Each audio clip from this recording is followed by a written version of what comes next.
We metal fans have been defending our music against the same lazy accusations for decades. That it makes us angry, violent or depressed, that it's somehow toxic to our mental health, blah blah blah. Even science has already proved the opposite.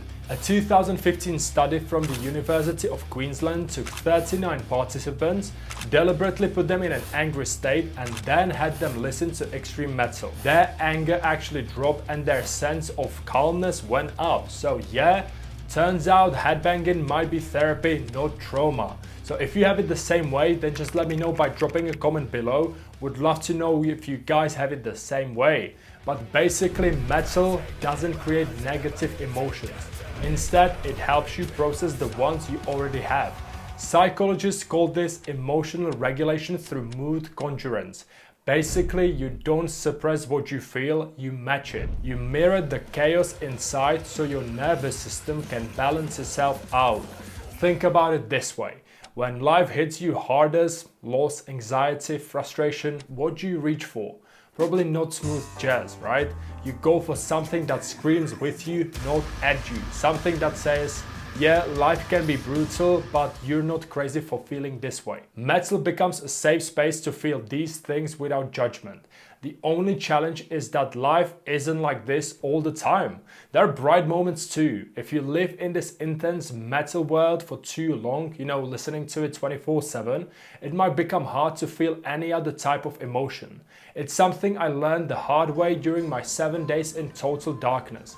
No phone, no light, no distractions, just me and the songs that wouldn't stop playing in my head. And what was playing? Well, basically all of the heaviest stuff that I've been listening for the past 20 years.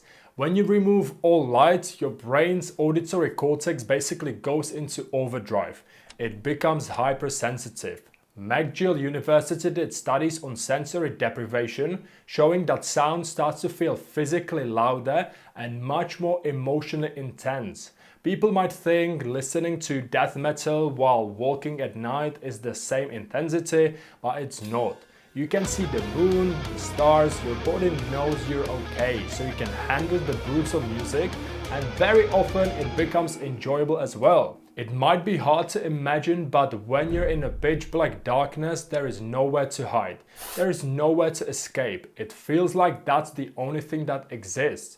And if the only thing that's echoing in your head are these crushing breakdowns you've played 1,000 times, the fear hits hard. You start feeling like that's the new reality, not feeling of calmness or peace. That's why I started exploring what does metal, the sound we all love, actually do to us. Does it make us feel better or worse? Are we using metal consciously or is it using us? And as music is a very individual and personal experience, I want you to just pay attention to how these next audio examples make you feel. So let's first understand what even music is and how it connects to the human mind. The most important function of music is to make us feel a certain way. Neuroscientists have already proven that rhythm and pitch directly activate the limbic system, the emotional part of your brain responsible for memory and feeling. And all this already starts with one note, which on its own is a certain vibration, which could already affect how you feel. Deep notes are calming and high notes are awakening. That's why you can hear birds in the morning and wolves or owls in the night. With instruments, you can compare a double bass or violin.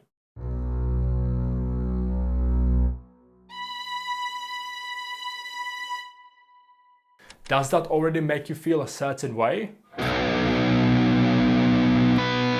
After that comes some kind of pulsation or rhythm, where already just by using one note and different rhythms will affect your mood.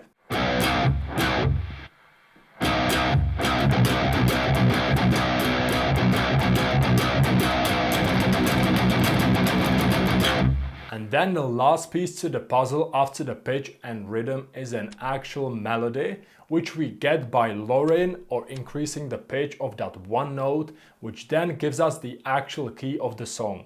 The minor key, which creates more tense or sad emotions, or major key, which creates uplifting or happy emotions. And thanks to these three elements, you get unlimited combinations of how you can make someone feel through the music you write or listen to. That's why the ultimate question to ask is, how do I want the music that I listen to or compose to make me feel? As always, any change in life starts with intention and conscious decision.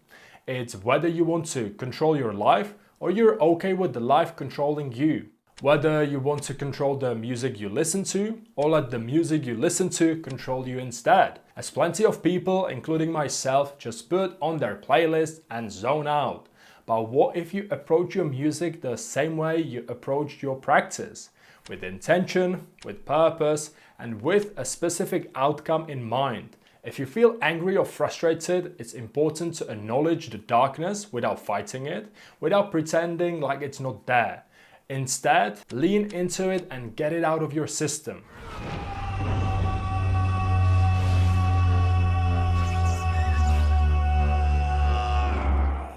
But then, when life becomes a bit more stable, a bit more enjoyable, you might want to take that same power, that same energy of metal, and maybe this time start shifting it so it can again reflect your current mood. Maybe it's a key change. Maybe it's a harmonic progression that starts moving towards resolution. There is no need to abandon that intensity and power of metal. Instead, just move it towards something a bit more uplifting. That's at least how I feel about it currently. Because during the darkness retreat, the fear was real. The intensity was overwhelming, and the only thing that helped me to control it was the guitar.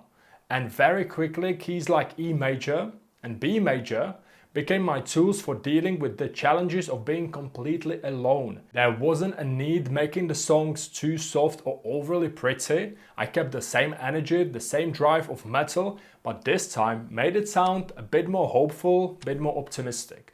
Because the difference between escaping through music and building through music is that escaping means using music to avoid what you're feeling. But building means using music to process what you're feeling and come out stronger on the other side. That's conscious music consumption. You're not just letting the music happen to you. You're engaging with it as a tool for emotional development. Think about your favorite metal songs. The ones that really move you aren't just brutal from the start to finish. They take you on a journey.